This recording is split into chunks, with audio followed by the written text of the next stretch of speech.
All right, 4 reasons why every senior should squat, plus 8 pieces of bad squat advice, squat myths, if you will, that you should ignore. And at the end, we're briefly going to cover exactly how to go about squatting.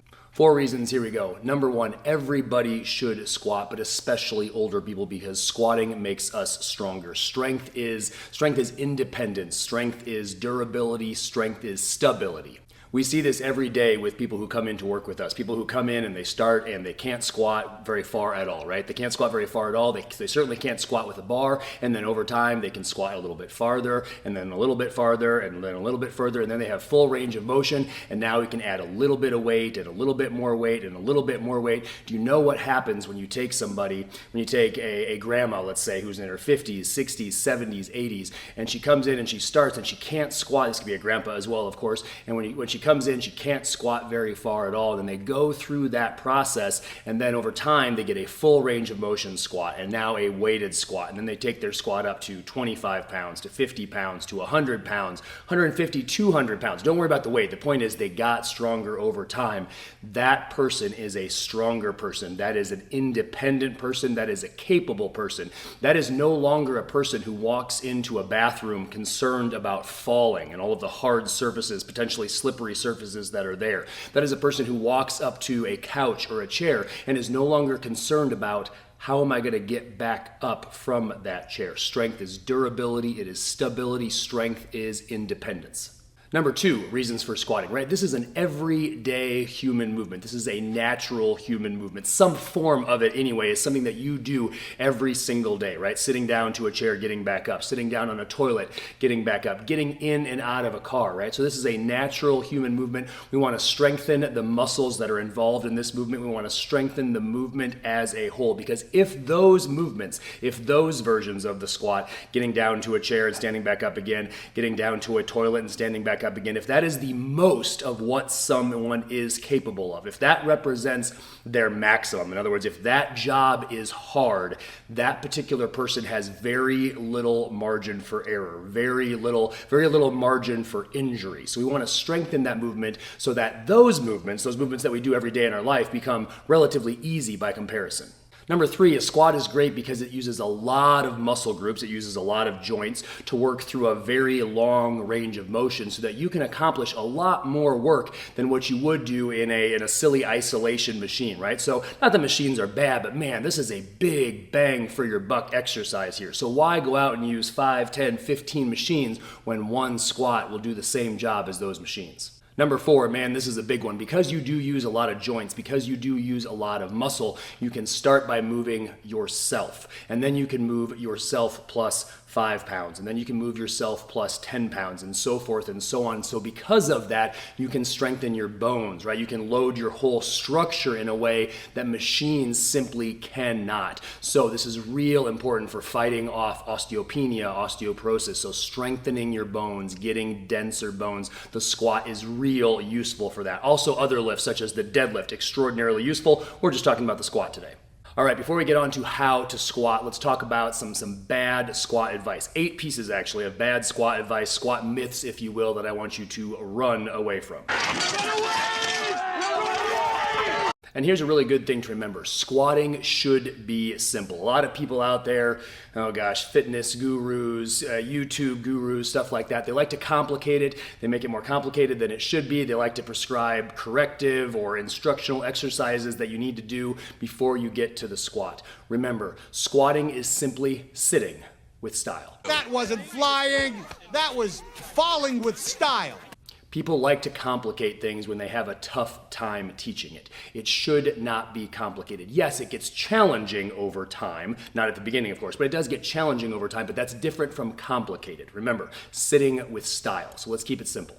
Number 1, if someone starts talking about your glute medius or your glute minimus while you're squatting, run away. Yes, you have them. No, you don't need to know about them to be able to use them. You've been using those muscle groups your whole life, right? We are not focused on muscles here. Yeah, we are going to strengthen muscles, but I don't want you to focus on muscles. I want you to focus on movements. Movements, not muscles.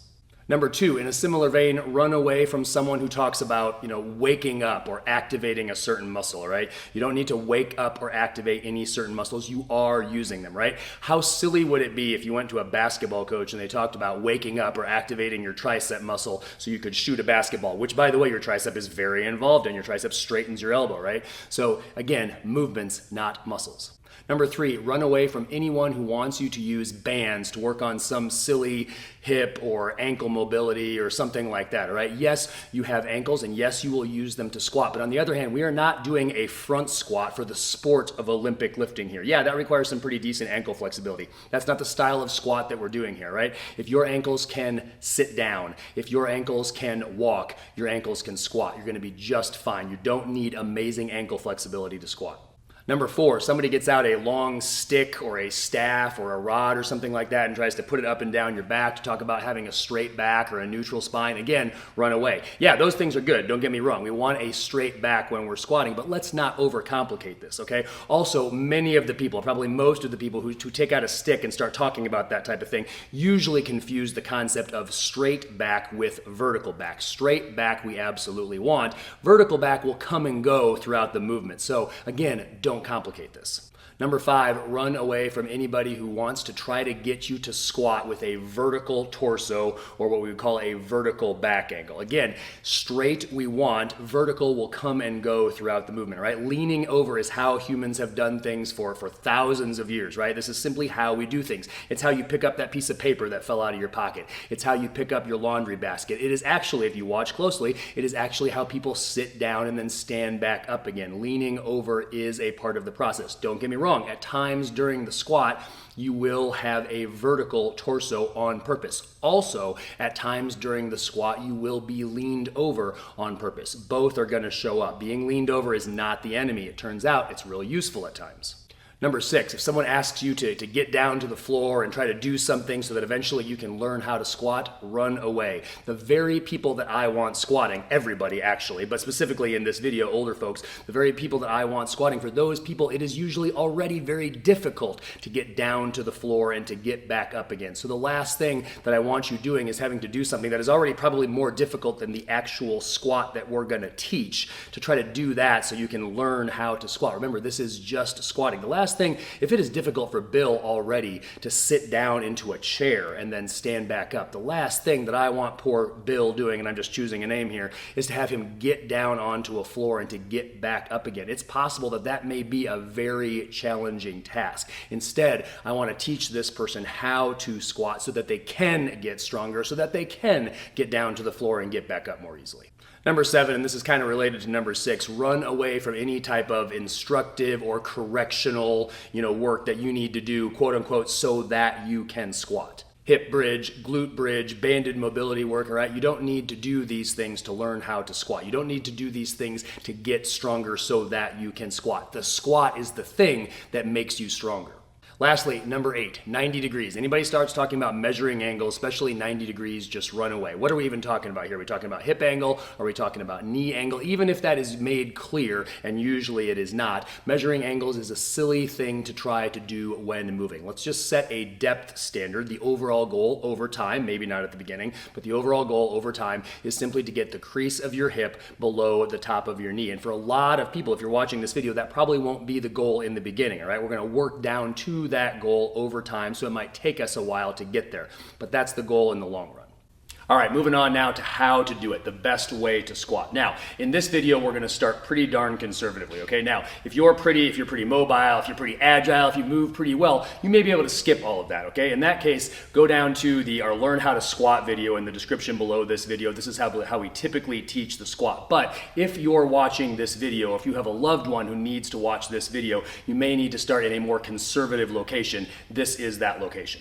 You're going to start with some type of sturdy platform, or we usually call it a box. This could be a column of bumper plates. This could be a very sturdy chair or a bench, but it needs to be sturdy and it needs to be at a height. It can be certainly higher than this, so you're going to see this in the video here in a little bit, but it can certainly be higher than this, but it needs to be at a height at which you can comfortably sit down and stand up, right? When we begin, it needs to be manageable, so make that height whatever it needs to be. I'm going to choose the height right here, okay? And you're going to actually start by just going ahead and sit down on your box, all right? So you're going to sit down on on your box. You're going to position yourself so you're in a comfortable seating position. And down here, we're going to learn the bottom position of the squat. So your box might be higher than mine, it might be lower than mine, but you get the idea here. Let's talk about the stance, all right? You're going to choose a stance where your heels are roughly shoulder width apart. So right now, my heels are roughly shoulder width apart. Don't sweat the details too much, but it's probably going to be a little bit wider than you think it should be, okay? So your heels are going to be about shoulder width apart. Then you're going to point your toes out about 30 degrees. So my toes are pointing roughly at the camera right now.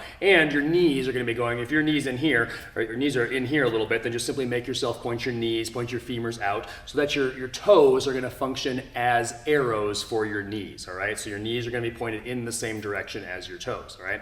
So this is now the bottom position of the squat for the most part in terms of their stance, okay? Now, the other part that goes along with this is you're going to lean over. So what we're going to do here in a little bit is we're going to lean over and stand up. And that's really the first half, well, secondly, the second half of the squat. It's the ascent of the squat, all right? But you'll notice if I try to stand up like this, it just doesn't work, all right? A lot of my weight is behind my feet, and that's why it doesn't work. So leaning over is just a natural counterbalancing movement. It also helps me use my hips very effectively. My hips and my knees are responsible for driving me up out of the bottom, and by leaning over, I allow myself to drive my hips, drive my butt, drive my rear end up out of the hole. So your next step once you're here, again, this needs to be at a very manageable height, is you are simply going to lean over and drive your hips up, or lean over and stand up. So it will look like this. Now, once you've done that, congratulations, that is half of the squat. That's the hard part of the squat, actually. That's the upward part of the squat. All right, so let's talk about the descent of the squat now. The descent of the squat, there are simply 3 parts to remember, and over time it'll become pretty automatic. Part 1, number 1, your butt is going to go back. Number 2, you're going to lean over. And number 3, your knees are going to go apart. Really, your knees are just going to go in line with your toes, all right? So you're going to descend like this. Hips back, chest down, knees apart. I'm going to descend like this, okay? So that leaning over part is very normal, right? Leaning over is a natural counterbalancing movement when your hips go back. In fact, you do this all the time. Anytime you sit down into a chair, you're gonna kind of reach back for that chair with your butt, and as you do so, you're gonna naturally lean over a little bit. That's a natural part of sitting down and standing up. So why are we emphasizing it so much here? Because once you get to here, your brain is now not gonna be thinking about sitting down. Your brain is gonna be accidentally thinking, maybe subconsciously, oh no, this is the mysterious squat, okay? And so your brain is gonna start getting in the way. And so you have to take control of your brain here and remind yourself, hey, my butt's going to go back, and yeah, I'm going to consciously lean over. This is an important thing. This is a normal part of human movement, right? So the goal is to go down there and just lightly touch the box and come back up, right? If you accidentally end up having a box, if you end up sitting on the box, that's okay. And this is really good for a safety mechanism too, right? If you can't stand back up, that's okay. Now you're just sitting on a chair. So it needs to be a sturdy box. But the goal is just to sit down lightly, touch the box with your butt, and then drive right back up, okay? And this is how now the program works. On Monday, you're gonna do 3 sets of 5 reps. In other words, I'm gonna go down and I'm gonna come back up. That's 1 rep. I'm gonna do that 5 times. So I'm gonna do, here's number 2. I'm gonna lean over. I'm gonna drive my hips up. There's number 3. You get the idea. Probably not very exciting. There's number 4. And there's number 5. Forgot to talk about focal point. Your eyes are gonna be looking out in front of you on the floor, roughly 4 to 6 feet. So you'll notice as I'm squatting, I'm kind of looking down at the floor in front of me. That's going to help make sure that you're leaned over as you're going on, okay? Now, that's 1 set of 5 reps. After that, I want you to rest a couple minutes, 3, 4, 5 minutes, something like that. Then do a second set, then rest 3, 4, 5 minutes, and then do a third set. That's on Monday. You're gonna take Tuesday off. You're gonna come back. You're gonna do this again at a very manageable height. On Wednesday, you're gonna go just a little bit lower on Wednesday, and now you're gonna do 3 sets of 5, so maybe an inch lower, something like that. Then on Friday, you're gonna come back again, 3 sets of 5, 1 inch lower again, so forth and so on. So Monday, Wednesday, Friday, Monday, Wednesday, Friday. You could do Tuesday, Thursday, Saturday. That's fine as well. Over time, you're gonna get lower and lower until you're gonna reach a point where your hip crease, so you're gonna need to have somebody watch you or watch yourself on video, and then until you're gonna get to a point where now your hip crease is below the top of your knee. At that point, now you can start doing this with, say, a 5-pound plate hugged to your chest, and then you can do it with a 10-pound plate on the next workout hugged to your chest. You're gonna stay at the same weight the whole time now. And then you can do it with 15 pounds. You can also make smaller jumps, right? You can go 2.5, and then 5, and then 7.5, and then 10, and that's great. But at some point, when you get up to about, let's say, 25 pounds, you don't want to go much past that, because at some point, holding onto those plates is kind of going to get cumbersome. But at some point, now you can drop back a little bit in weight and move to a barbell, something like a 5 kilogram, also known as an 11-pound barbell, or if you've got a 15-pound barbell, that's great. And now you're repeating the same thing, and now, again, you're getting stronger over time. So now you can do that 15-pound barbell plus, 5 pounds for a total of 20 pounds, and then a total of 25 pounds, and then 30 pounds over time. You're still doing that Monday, Wednesday, Friday, 3 sets of 5. You can probably get rid of the box at this point. Hopefully at some point you're working with a coach. You're certainly working inside a squat rack at some point, or having spotters with you, but over time you can progress the squat and get significantly stronger. This is a very simple and straightforward approach. To be fair, it's also not the only approach. Our friend and fellow starting strength coach, Andrew Lewis, and we'll link to this video below, but he's got a great video about how to use a leg press. If you've got access to a leg press, that's fantastic. That can be a really useful tool. Or he also talks about the possibility of an assisted box squat, kind of like this, but with an additional twist on it. And those can be really useful things. With that said, check out that video, please. But with that said, it is my hope that this very simple, this very straightforward approach can help you learn how to squat and can help you progress the squat over time so that you can get stronger, so that you can be more stable, more durable, and therefore more independent. Ideally, you'd be doing this under the guidance of a coach, and we'll certainly link to the Starting Strength Coaches directory in the description below. But the sobering reality of the situation is that frailty and weakness do not care about the challenges that we face, including whether or not we have access to a coach. So remember, you can learn to squat, and I hope this video helps you do this in a safe and a productive manner. And as always, we hope this helps you get stronger and live better.